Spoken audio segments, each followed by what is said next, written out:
Senhor Jesus, amado mestre, querido amigo, mais uma vez juntos, reunidos nessa casa de amor, trabalho e oração, aqui nos encontramos com a proposta de sermos pessoas melhores e felizes acima de tudo. Que a tua mensagem resplandeça em nossos corações. Que o teu pensamento imorredouro possa de alguma forma ser retransmitido para o nosso querido amigo e irmão que fará uso da palavra essa noite. E que ele, com a assistência dos espíritos que trabalham junto com os seus serviços de oratória, possam trazer para nós a luz bendita da qual necessitamos, para que o banquete espiritual que aqui fosse servido nos ajude de alguma forma a nos alimentarmos de paz, de ânimo e de fortalezas múltiplas durante a vida.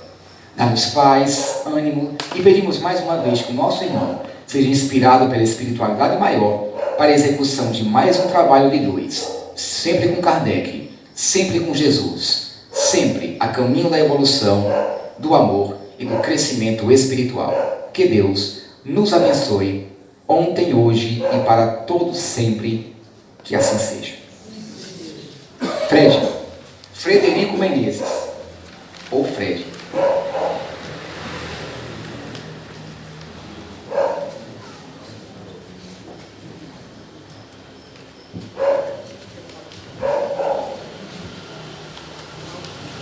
Caros amigos, boa noite a todos. Eu sei que hoje é dia de finados e acabaram de responder, me parece, os desencarnados. Agora gostaria de ver que estão na carne. Boa noite. Muito feliz de estar novamente aqui no Apolo, revendo muitos amigos, diversos corações com quem nós temos uma relação afetiva, carinhosa. Me permitam citar particularmente o amigo Jarbas, nós conhecemos já há algum tempo. É o Tiago que nos convida sempre para estar aqui com vocês. A morte sempre foi e ainda continua a ser grande desafio na vida da criatura humana.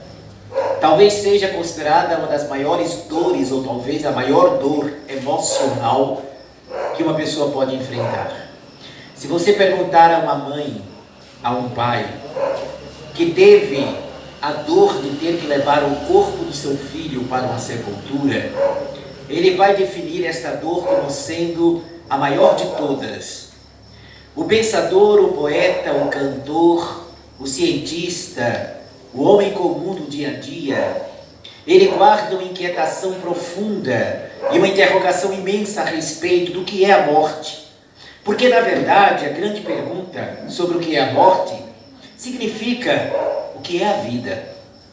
E você não pode compreender a vida se não entender o que é a morte. São irmãs gêmeas, a vida e a morte. Embora nós vamos ver durante a nossa palestra que morte é uma definição inadequada para a experiência da vida. Nós vamos ver que aquilo que nós definimos como morte, na verdade, é apenas a falência da roupa de carne que nós utilizamos, sem que a individualidade, a consciência desapareça da vida. A vida é tão poderosa que a criatura que pensa em fugir dela vai encontrar a primeira grande desilusão. Não consegue, porque ninguém morre.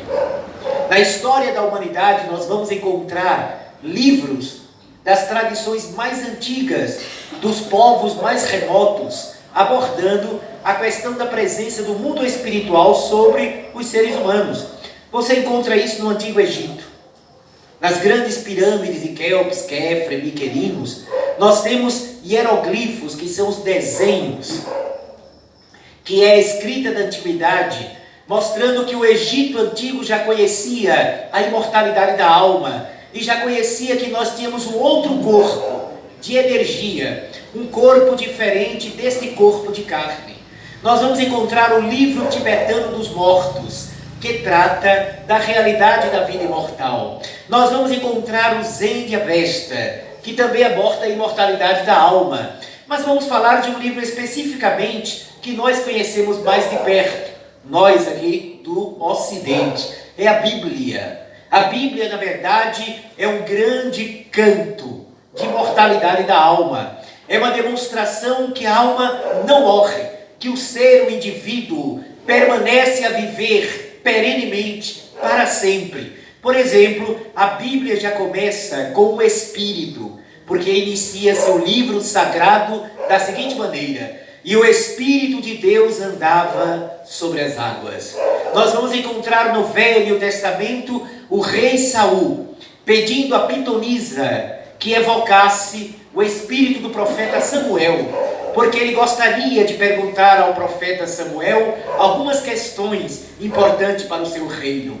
E lá diz textualmente que a pitonisa evoca o espírito Samuel, ele se apresenta, passa um reino no comportamento moral do rei Saul e ainda faz uma profecia de que ele perderia a guerra que estava na iminência de acontecer. Nós vamos encontrar o profeta Joel dizendo, também na Bíblia: passou-se diante de mim um espírito e arrepiaram-se minhas carnes.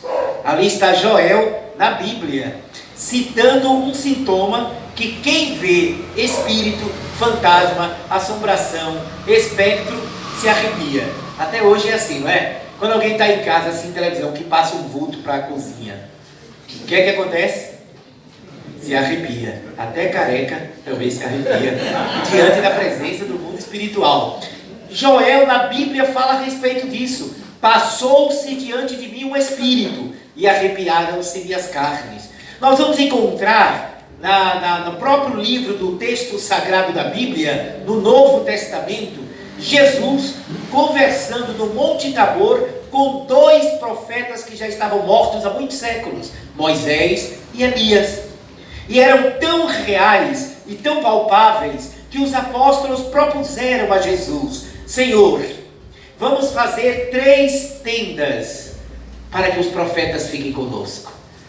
Então vejam que era uma coisa muito palpável. Jesus também aparece conversando com uma entidade espiritual infeliz na cidade de Guedara, na região de Guedara. E aí, possuído por uma entidade obsessora, um espírito desencarnado, um jovem tomado por esse espírito já vem se aproximando do Mestre, do Cristo, gritando: que temos nós a ver contigo, Jesus de Nazaré? Então Jesus olha para aquela entidade que atuava naquele jovem e pergunta-lhe: qual o seu nome? E o espírito responde: eu não sou sozinho, chama-me Legião, porque eu não estou só. Nós vamos encontrar Jesus dizendo que quando o espírito impuro é retirado de alguém, vaga por terreno árido e deserto, e não encontrando lugar para ficar, aquele espírito retorna para a sua antiga moradia, e encontrando a casa desarrumada do mesmo jeito, aquele espírito ali se instala novamente, e ainda traz mais 7 espíritos com ele. Isso está lá na Bíblia. Então, onde está a morte? Diante desses exemplos de todos os povos, de todas as culturas, de todas as épocas, que a alma é imortal. Não é apenas da cristandade. Nós vamos encontrar 500 anos antes de Cristo, Sócrates, o grande filósofo da Grécia Antiga, ensinando a imortalidade da alma pelas ruas de Atenas. E ele mesmo afirma categoricamente que escutava a voz do seu daimon. A palavra daimon, no grego clássico, significa gênio. E ele, Sócrates, ensinava que existiam daimons bons e daimons ruins. Gênios bons, gênios ruins, espíritos bons, espíritos infelizes. Então, nós encontramos em todo o movimento da terra a presença de espíritos atuando sobre as criaturas, falando da imortalidade da alma. E ele mesmo, Jesus, reaparece ao 3º dia após a crucificação e atesta que ele era um ser imortal. Atesta categoricamente que vencera a morte, porque a morte é apenas a ilusão dos sentidos. Passa um tempo e de quando em quando nós encontramos nos primeiros cristãos da história do nosso cristianismo os apóstolos, que eram médiuns extraordinários. Paulo de Tarso escrevia numa das suas epístolas magníficas que existia uma diversidade de carisma. O carisma seria a mediunidade.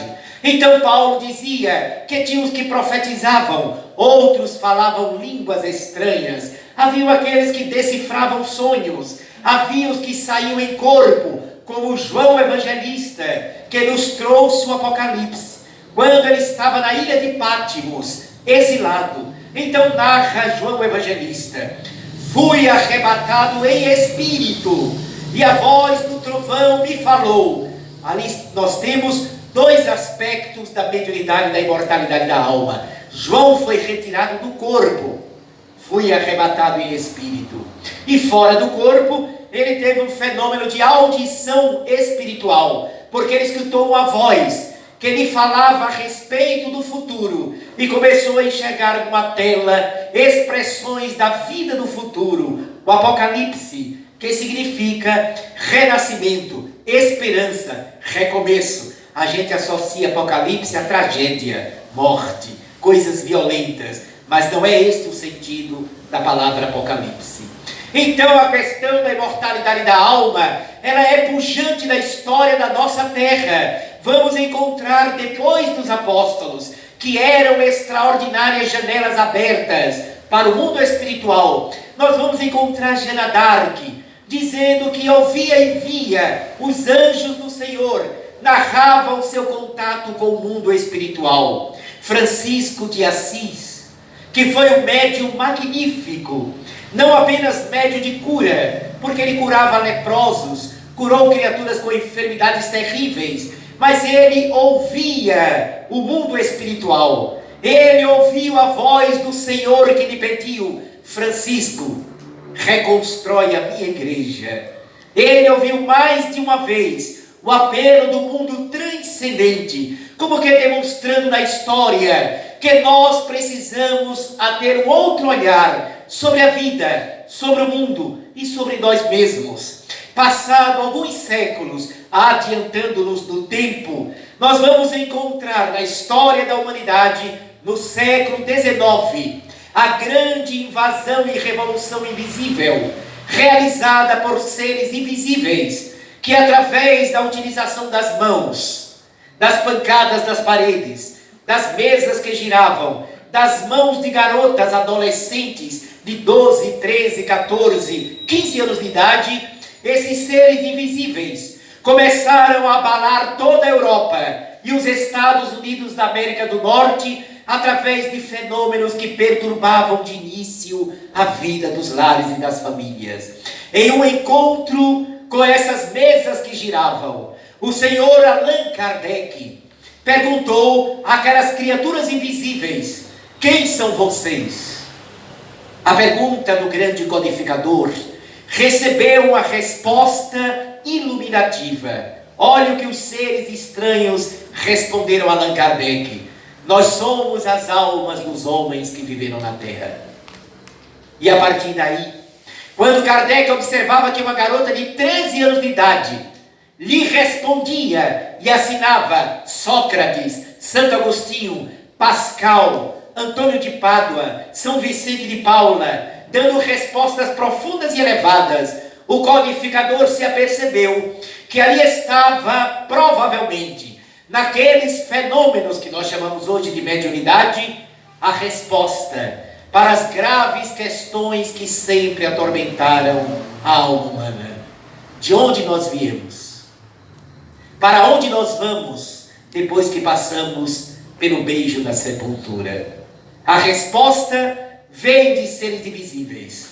E Allan Kardec, quando lançou o Livro dos Espíritos, foi muito feliz ao colocar o título do livro dos Espíritos, porque o livro não era dele, era um livro revelado pelos seres invisíveis que já haviam vivido na Terra e que através de vários médiuns em todo o planeta convidava a criatura humana a rever a sua vida, a ressignificar a sua existência, trabalhando para que a gente viesse perder um dos maiores medos que nos perturbam até o dia de hoje, o medo da morte, que inclusive muitos espíritas têm. O medo de morrer. O mundo espiritual é lindo, nosso lar é maravilhoso, Mas se alguém pergunta, quando você morrer, quer ir para nosso lar? Quero. E você quer ir para nosso lar hoje? Não. Ninguém quer ir. No entanto, coube ao Espiritismo a missão de revelar como lei da natureza, dentre outras leis, a imortalidade da alma. A imortalidade é uma lei cósmica da vida. Nada perece, nada desaparece. E hoje a física moderna já atesta este ponto de vista espírita. Porque o que é que a física moderna diz-nos hoje? Nada se destrói ou desaparece, tudo se transforma. Desde Lavoisier, que nós aprendemos no ginásio, na natureza, nada se cria, nada se perde, tudo se transforma. A ciência diz que na natureza tudo muda apenas de configuração, mas nada desaparece legitimamente. Ora, se tudo muda de configuração, se tudo passa de uma dimensão para outra, por que só nós, seres humanos, que amamos, temos saudades, estudamos, somos inteligentes, por que só a criatura humana iria desaparecer quando nada desaparece? A história já comprovava isto. Vários cientistas no final do século XIX, começo do século XX, atestaram a grandeza da imortalidade da alma e a ilusão que representa a questão da morte. Um grande pesquisador italiano chamado Cesare Lombroso, antropologista, criminologista. Cesare Lombroso era materialista, ele era ateu, não acreditava na vida após a morte. E quando o fenômeno espírita se espalhou por toda a Europa, ele, Lombroso, achou estranho, ficou perplexo, como tanto homem de ciência estava se convertendo ao espiritismo. Ele não entendia como, por exemplo, um físico, como Williams Crookes, o homem que descobriu o tálio, o estado radiante da matéria, havia acreditado na imortalidade da alma, estudando a mediunidade de materialização. Como é que pesquisadores sérios, como Camille Flammarion, grande astrônomo da Europa, havia se tornado espírita? Ele então resolveu estudar os médiums, para comprovar que era uma fraude, para demonstrar que não existiria vida após a morte. E ele então desafiou a médium Eusápia Paladino para fazer uma sessão de materialização de espíritos, mas na sua casa, para que não houvesse nenhuma chance de Eusápia Paladino fraudar a reunião. E foi feita a reunião na casa de Cesare Lombroso. A médium ficou amarrada, algemada, na maca deitada no ambiente. E junto a ela, improvisaram uma cabine com um lençol transparente, para que o ectoplasma, a energia que sai do médium de efeito físico, pudessem os supostos espíritos usarem aquele ectoplasma e materializarem um corpo para que eles se manifestassem na matéria. Quando começou a reunião, depois de 20 minutos, percebeu-se que uma massa leitosa, porque o ectoplasma se parece com essa massa leitosa, que saía da boca e das narinas, do ouvido da médium Eusápia Paladino, foi formando uma espécie, uma forma humana, naquele ambiente que estava apenas com um pequeno lençol esbranquiçado. Lombroso observava com muita frieza, porque ele era um homem de ciência, ele não se deixava impressionar, e ele estava convicto que era provavelmente um ato de magia, entre aspas, falsa magia, no sentido de enganação. Então, quando ele viu a massa formada, ele aproximou-se daquele ambiente para levantar o lençol e ver o que estava ali. Quando Lombroso se aproxima, ele escuta uma voz muito conhecida dele, vindo de dentro daquela cabine, onde a massa leitosa formou uma espécie de pessoa. Ele ouviu mais ou menos esta expressão: Cesare, fio mio. O grande cientista italiano reconheceu imediatamente, pelo tom, pelo sotaque e pela maneira de se expressar, que só uma pessoa lhe chamava daquela maneira: a sua mãe, já morta há mais de 10 anos. Mas ele pensou que talvez fosse uma ilusão auditiva.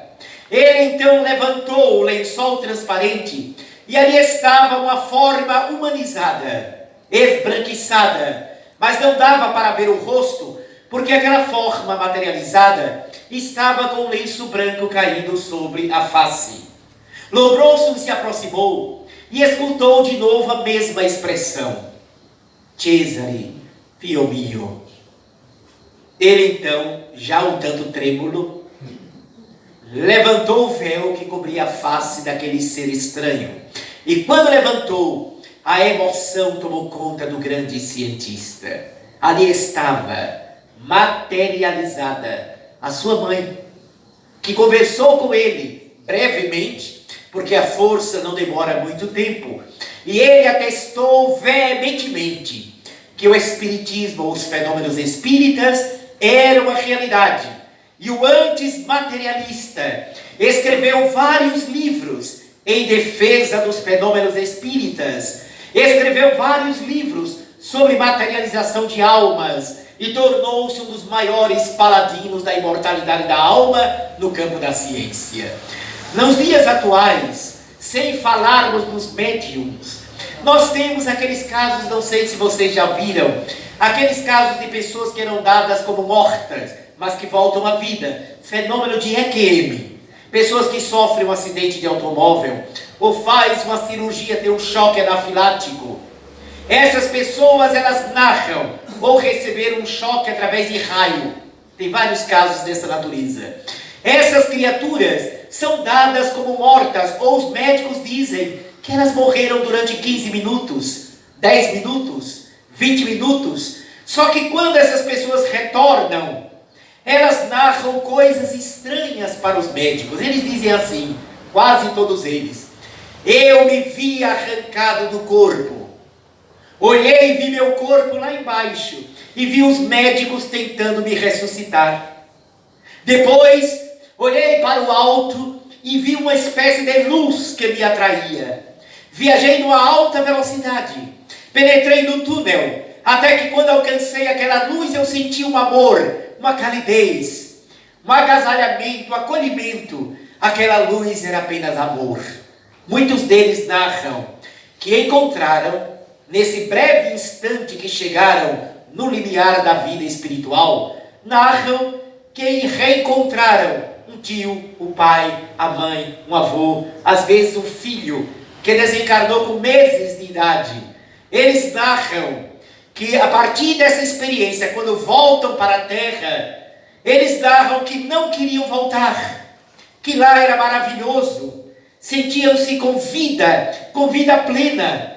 Onde eles estavam, quase a maioria deles desejariam ficar para sempre, mas uma voz dentro daquela luz, e pode ser também do parente amigo, lhes diz: a sua hora não chegou. Você ainda tem um trabalho para fazer na terra. Eles não querem voltar, porque disseram: a terra é que é a morte. Lá no mundo espiritual é que eles sentiam vida, se sentiam vivos. Os espíritos dizem no meio espírita a mesma coisa. Eles falam assim: vocês morrem de medo de morrer. E nós, os espíritos, morremos de medo de reencarnar. Porque reencarnar é pior do que morrer. Na morte, o espírito ganha liberdade, volta a ter expansão da consciência, torna-se mais vivo.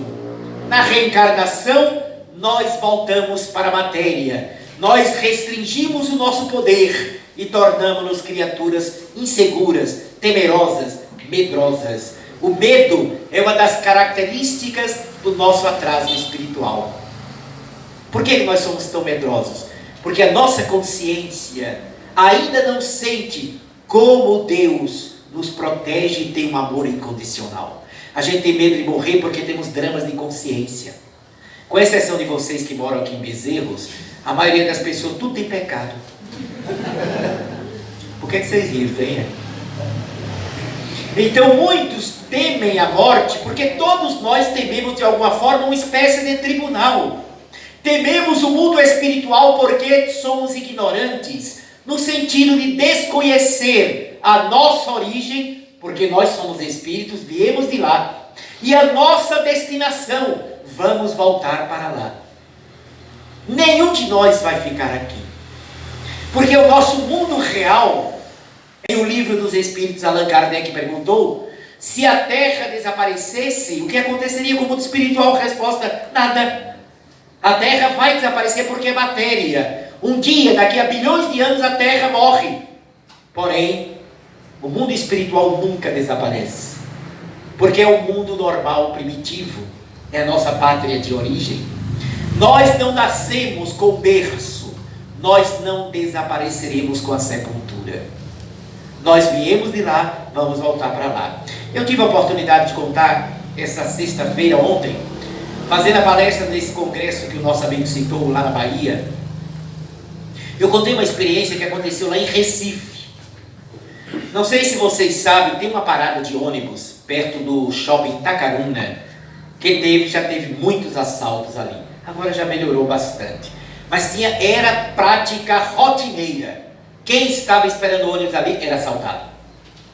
Pois bem, um dia, 10h20 da noite, uma senhora, uma jovem senhora muito bonita, muito elegante, com aquela bolsa Vitor Hugo, daquela bolsa que você emprega e bota assim ali no shopping, com ela assim. Estava desse jeito, com aquela elegância, uma pose, sozinha na parada desse ônibus, a parada dos assaltos. E ela ficou ali tranquila, serena.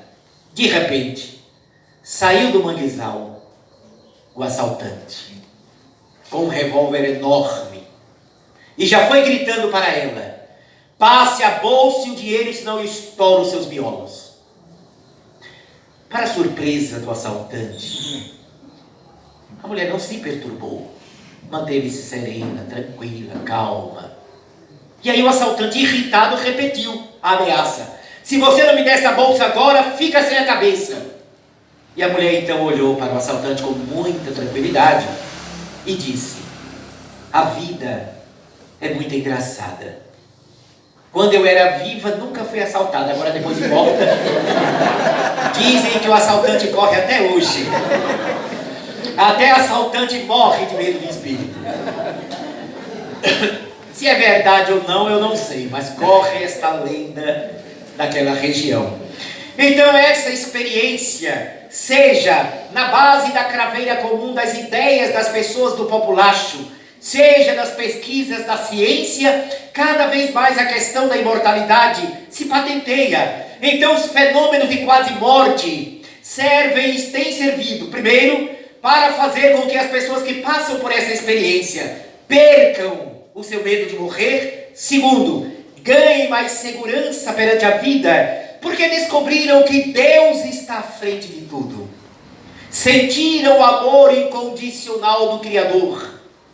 E por fim, compreenderam que toda experiência aqui na Terra é passageira, é transitória. Então, eles voltam e se tornam pessoas mais amorosas, pessoas mais afetuosas, menos irritadas, pessoas menos estressadas, se tornam criaturas mais calmas, porque a compreensão da vida que eles adquiriram deu a eles um tesouro de comportamento interior, produzindo mais saúde.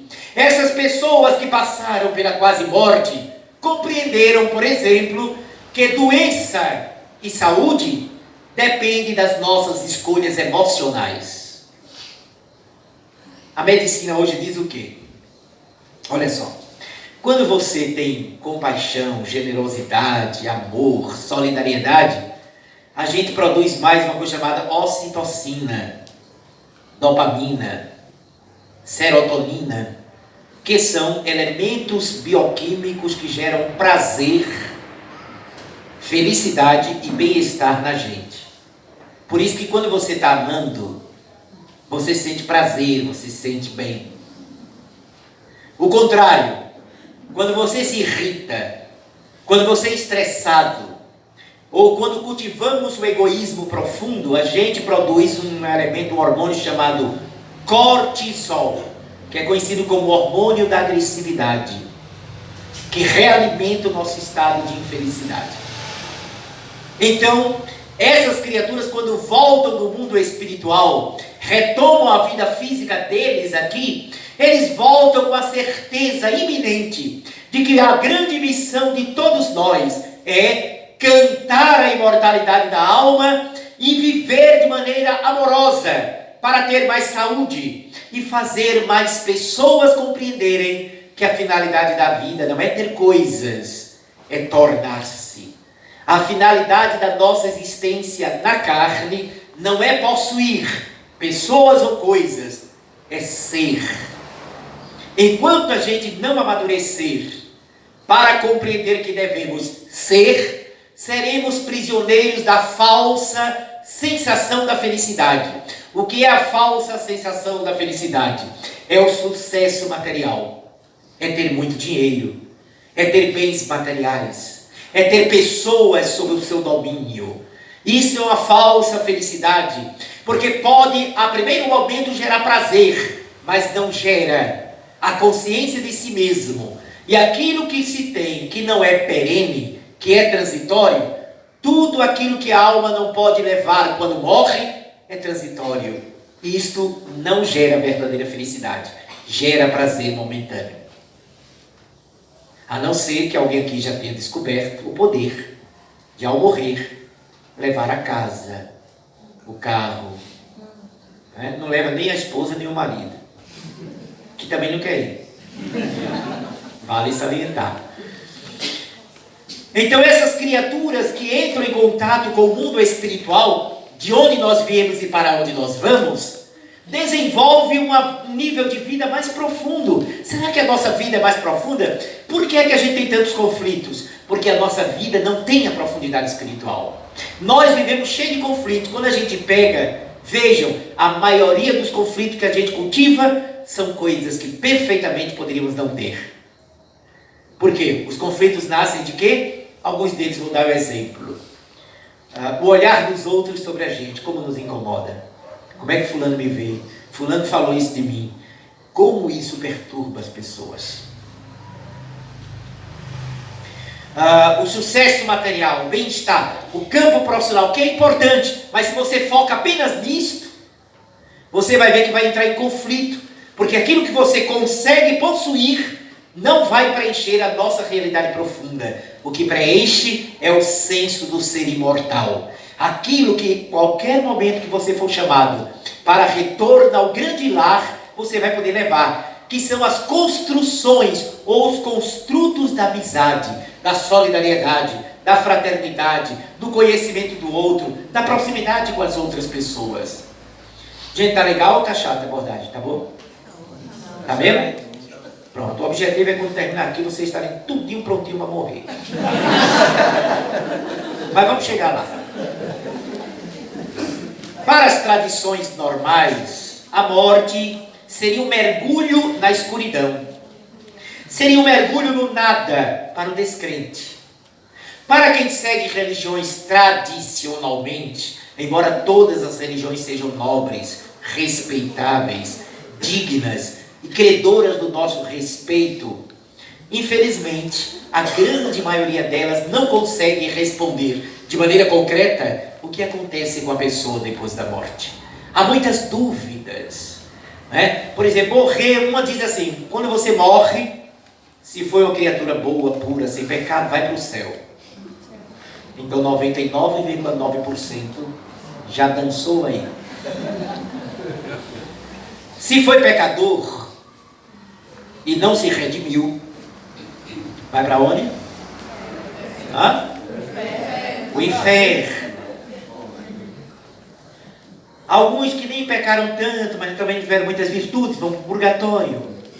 Outras dizem que você vai ficar dormindo, esperando o juízo final, mas a gente já mostrou na Bíblia que os espíritos ficam dormindo não. Eles passam diante de Joel, eles se materializam, conversam com Jesus. Jesus disse que eles andam e não só ficam acordados, como tem vida de relação, porque é o que o Cristo disse, que esse espírito impuro ainda traz mais 7 espíritos com ele, ou seja, fez amizade com mais 7. Ninguém está dormindo. Depois da vida física, todos estão despertos.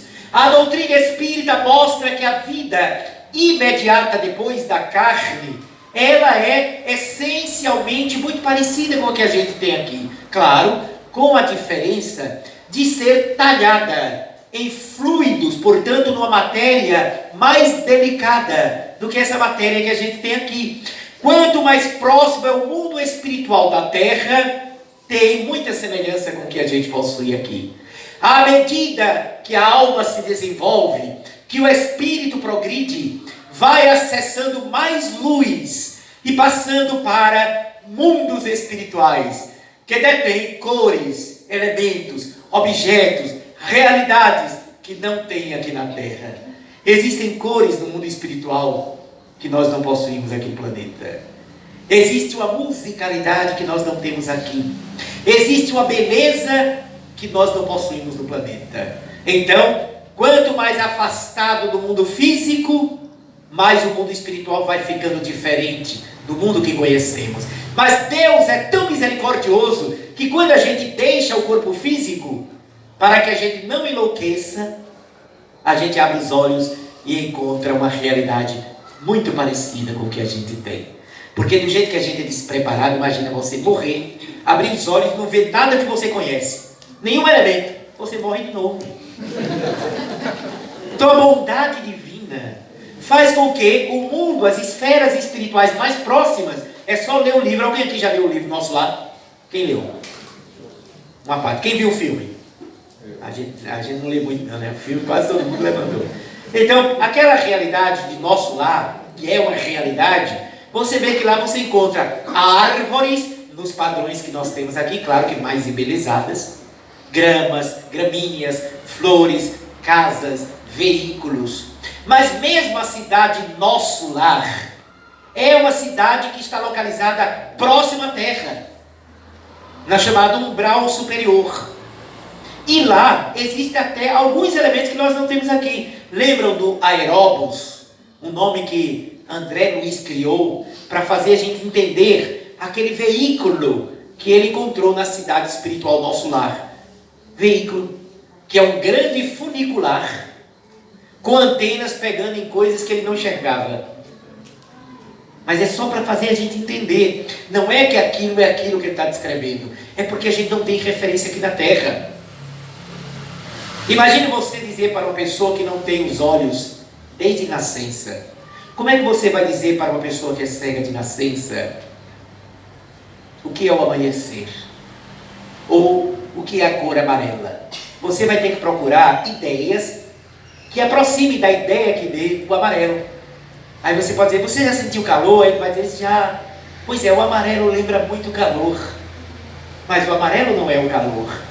É uma ideia que aproxima daquela ideia que a criatura quer passar para quem não enxerga desde que nasceu. Então a mesma coisa são os espíritos. Quando eles estão em esferas mais elevadas, eles não conseguem trazer para a gente o que eles têm lá. Porque o que eles têm lá não tem aqui. Mas o que tem aqui tem lá. Na verdade, o que temos aqui veio de lá. Por exemplo, o celular que está me filmando agora, a máquina que está me filmando agora, veio de lá. Isso é uma criação primeiro da realidade espiritual, depois alguém reencarna e é responsável de criar esses mecanismos que estão aqui. Então, na verdade, não é que a gente deve se espantar, mas Fred, no mundo espiritual tem cidade. Claro, não fique espantado, porque na verdade a ideia das cidades que tem na Terra veio de lá. Lá já existia. Aqui é apenas a reprodução pálida e imperfeita da realidade espiritual. Quando eu lancei este livro que eu trouxe, está até ali exposto, eu ia até falar dele no final, mas como a temática é a luz da morte, esse livro aqui, A Luz da Morte. Quando eu lancei este livro, alguns jornalistas em lugares que eu ia, tudinho, sempre me perguntavam, jornalistas não espíritas, ô Frederico, e a morte tem luz? Olha o que é a concepção materialista. E a morte tem luz? Porque para as pessoas que acreditam no nada, morrer é sinônimo de escuridão. E como é que você diz que luz da morte? Exatamente porque ela dilata a nossa percepção e nos mostra, conforme o Espiritismo e os Espíritos nos dizem, Tudo está impregnado por uma luz fantástica na realidade espiritual. E metaforicamente, quando a gente deixa o corpo físico, nós enxergamos melhor a nós mesmos. Por isso que é uma espécie de luz. Porque quando a gente desencarna, lançamos uma luz sobre a própria consciência. E aquilo que a gente não queria ver aqui, a gente enxerga lá. Aquilo que a gente tinha medo de encarar aqui, vamos ter que encarar lá. Aquilo que a gente negava aqui na Terra, não vamos poder negar na realidade espiritual. Por isso que a desencarnação é também um olhar-se no espelho, em profundidade. E é avaliado a nossa realidade. O que foi que a gente fez na Terra, na vida que a gente deixou agora há pouco? Os que passaram pelo fenômeno de quase morte, eles dizem, alguns deles, que passaram pela revisão da sua vida. Viram tudo que eles viveram aqui na Terra, o mínimo pensamento, eles reviveram lá. E esse mínimo pensamento tinha tanta vida, que eles avaliaram com muita precisão se a vida deles na Terra estava sendo produtiva ou improdutiva. Se eles tinham acertado mais e errado menos, ou o contrário. Aquilo que eles faziam que feriam as pessoas, doíam mais fortemente neles, porque é como se eles sentissem a dor que haviam causado nas outras pessoas. Então o mundo dos espíritos é o mundo do pensamento, é o mundo da nossa realidade profunda, é o mundo da vida real, aquela que penetra-nos o ser e que diz que nós não somos a forma que temos, nós somos a consciência que possuímos. Eu não sou, Fred, eu não sou este corpo que eu estou utilizando. Ele é a vestimenta que eu, consciência imortal, estou utilizando agora. Por isso, a mensagem espírita é consoladora, porque tem salvado pais do desespero, tem consolado filhos das suas amarguras. A doutrina espírita tem conseguido evitar muitos suicídios, através da demonstração que ninguém morre e que as pessoas têm que esperar com calma e esperança o momento do reencontro com seus entes queridos. Que devemos suportar os nossos desafios, as nossas dores, os espinhos que nos ferem, porque estas experiências dolorosas, elas servem como purificação, aperfeiçoamento, conquista de experiência, de sabedoria, resgate do passado e preparação para o futuro. Aquela criatura que suporta e enfrenta com coragem as suas dificuldades, dá passos importantes e sobe degraus fundamentais para a sua evolução. E se, em meio às nossas dores e lágrimas, ainda assim servirmos e façamos o bem, o saldo será extraordinário. Porque mais forte do que a dor para acender a luz da alma, mais poderoso que o sofrimento para fazer o espírito progredir, é o bem que distribuímos. É o amor que cobre a multidão de pecados. É a utilidade, é ser útil à humanidade. A consolação espírita é aquela que aparece para dizer: a morte não existe. Alguém aqui assistiu o filme do Divaldo Franco? Ninguém assistiu? 2 pessoas, 3. É por isso que o filme saiu logo de cartaz. Só 3. Só tinha no Recife só. Não passou em outros locais não, né? Pena. Nesse filme é muito emocionante, eu achei um filme muito interessante, porque no final do filme, a última cena, vou ter que fazer um spoiler. Na última cena, quando o Divaldo, antes de entrar para fazer a palestra, ele olha e vê sua mãe, seu pai, seu irmão, sua irmã, já desencarnados, todos juntos. E o pai dele diz: Di, você estava certo. Você estava muito certo. Nós continuamos juntos aqui depois da morte. E por fim, eu achei belíssimo e me emocionou. Foi quando, acho que foi a mãe dele, olha para ele e diz: meu filho, vá agora lá naquele público, olhe nos olhos daquelas pessoas e diga que a morte não existe. Ele então diz para ela: vou fazer isto, minha mãe. Ele se volta e aí Joana de Anjos desaparece e irradia uma espécie de inspiração e termina o filme com ele entrando em cena para fazer uma nova palestra. Então é o maior consolo que a gente pode ter. Mais importante que o homem pisar na lua é ele ter certeza que não morre. Mais importante que qualquer outro tesouro que a gente conquiste é adquirirmos a convicção que nós somos filhos da luz, criaturas da imortalidade, seres que venceremos os nossos desafios. Não guardemos mais abraços com a ilusão da morte. Vamos estudar a vida conforme o Espiritismo nos apresenta e que Jesus cantou na beleza da sua mensagem da Boa Nova e do Evangelho. Vamos viver esta realidade e demonstrar, na convicção, na nossa certeza, pela amorosidade, pelo carinho, pela serenidade e pela calma, que nós já fomos penetrados por esta vibração divina. Deus está emboscado em nós, como em tudo Ele se encontra, sem temer mais os desafios da existência física, muito menos sem temer a realidade para além da sepultura. A morte tem luz, é a luz da vida plena, é a luz da imortalidade, é a luz da certeza que vamos prosseguir vivendo, amando, sorrindo, servindo, aprendendo, avançando, novamente amando, novamente querendo, novamente aprendendo, e assim sucessivamente, infinito afora. Enxuguemos as nossas lágrimas, transformemos a lágrima da saudade num diamante de esperança, porque depois da nossa lida aqui, vamos reencontrar os nossos entes queridos, aqueles que amamos e que continuam a nos amar, porque, como disse o grande poeta da França, que se tornou espírita, Victor Hugo, ele afirmou: nossos entes queridos não estão ausentes da nossa vida, estão apenas invisíveis aos nossos olhos. Muita paz e que Deus abençoe o coração de vocês. Bom, eu vou fazer uma breve divulgação, me permitam. O primeiro livro é esse que eu mesmo escrevi, não é psicografado. Nesse livro aqui, A Luz da Morte, eu fiz questão de dar essa contribuição. Aonde eu chego que apresento esse livro, eu falo dos outros, mas quando eu mostro esse aqui, A Luz da Morte, sempre tem alguém que diz assim: ah, esse eu não quero não. Eu acho bom querer, porque vai morrer de todo jeito.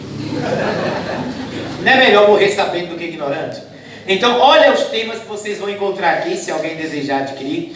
Olha os temas que nós escrevemos aqui, os capítulos. Como pensar a morte? Morrer, uma experiência solitária? E Lígia flutua sobre o corpo. Uma senhora que estava em estado de coma, eu fui visitá-la e eu a vi fora do corpo. Ela desencarnou alguns dias depois. Um caso muito próximo. Uma só vida, várias existências. Premonição e morte, meu pai. Aqui eu narro o desenlace do meu pai, teve um pequeno caso de premonição. Eu conto nesse capítulo. Iva, da morte para a vida. Iva foi uma freira na cidade do Cabo que fundou o abrigo São Francisco de Assis. Ela era médium, via os espíritos e dizia a mim: Fredinho, eu vejo os espíritos, mas eu não posso dizer nada para os padres, porque eu sou freira. E ela passou pelo fenômeno de quase morte. Então eu conto aqui nesse capítulo a respeito. Olha esse capítulo aqui, invisibilidade não ausência. O 9º capítulo, fases da morte. É aqui que eu mostro por que é que quando a pessoa está morrendo, começa a esfriar primeiro os pés. Então quando vocês estiverem morrendo, já sabe. Começa pelos pés. Agora, por que é que começa pelos pés? Eu explico nesse capítulo aqui. Tem a ver com centros de força. Isso não quer dizer que se alguém aqui estiver gripado com o pé frio, está morrendo não. Mas, se estiver morrendo, começa pelos pés. Lidar com a vida. Lidar com a morte. A morte é o nascimento e a morte é a cultura de paz. Tenho certeza que quem adquirir esse livro vai estar prontinho para morrer daqui a 80 anos. Agora, os outros 2 livros são psicografados. Este aqui é do Espírito Marta, minha mentora espiritual. Ajuda-te. Esse livro, muita gente no Brasil está utilizando como preparação do Evangelho no lar. Nós fizemos em livro de bolso. Você bota aqui no bolso, ou bota nessas bolsas das mulheres que parece uma arca de Noé, cabe tudo.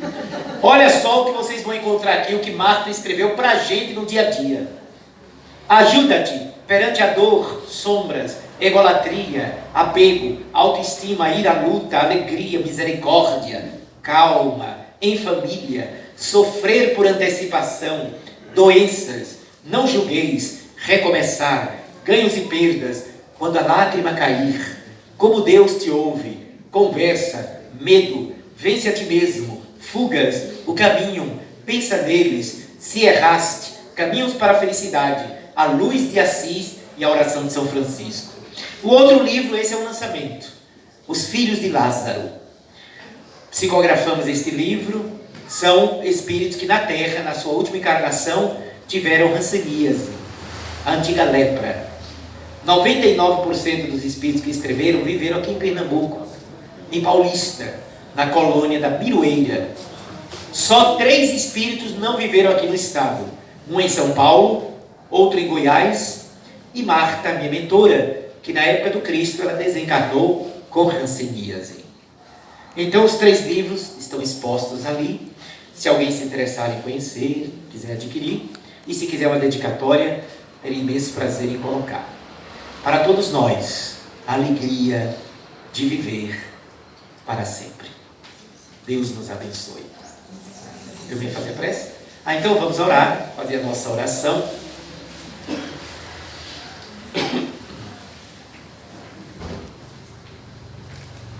Senhor nosso, amor incondicional e vida que não se acaba. Atestando o teu carinho infinito, nos fizestes imortais. Deste-nos a alegria de viver para sempre, de aprender para sempre, de evoluir para sempre. Agradecemos a bênção desta noite. E permite que possamos pedir, Senhor, que irradie esta mesma vibração para todos os lares deste bairro, desta cidade, para todos os estados, para a humanidade inteira.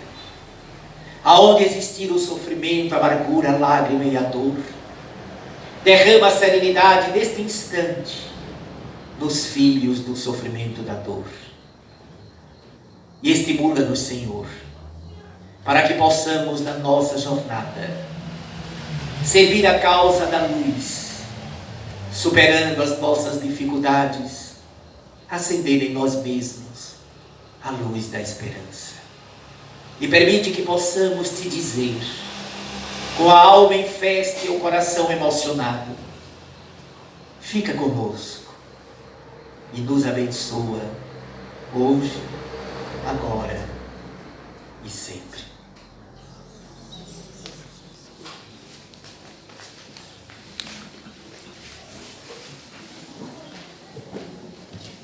Bom, gente, essa é uma pequena amostra do que o Centro Espírita Apolo pretende oferecer a vocês até o dia 30 de novembro. Muito obrigado, Fred, pela sua presença. Espero que tenham gostado dessa noite. Muita paz para todos e até as próximas ocasiões, se assim Deus permitir.